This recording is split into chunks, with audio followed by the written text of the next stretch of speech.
കൃപതൂകുന്ന തമ്പുരാട്ടിൻ അൻപുകൊണ്ടെന്നും നമിക്കുമെൻ്റെ മുൻപിൽ വന്നിടുവാൻ കുമ്പിടുന്നേ.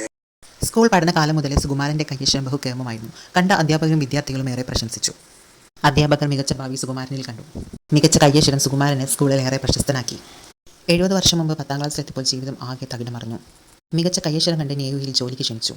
അപ്പോയിൻമെന്റ് ഓർഡർ വീട്ടിലെത്തിയപ്പോൾ സുകുമാരൻ്റെ അച്ഛൻ 500 രൂപ കയ്യിൽ കൊടുത്ത് നേവിയിൽ ജോലിയിൽ ചേരുവാൻ വേണ്ടി പറഞ്ഞയച്ചു.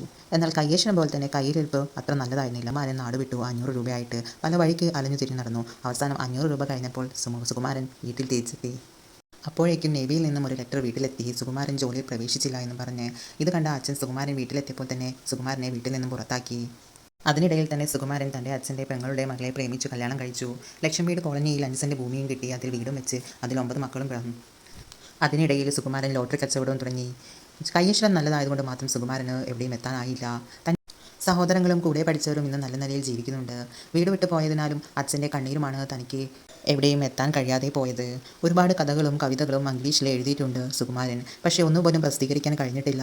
സുകുമാരൻ്റെ ഈ കഥകളും കവിതകളും ഉടൻ തന്നെ പ്രസിദ്ധീകരിക്കാൻ കഴിയട്ടെ എന്ന് ആശംസിക്കുന്നു.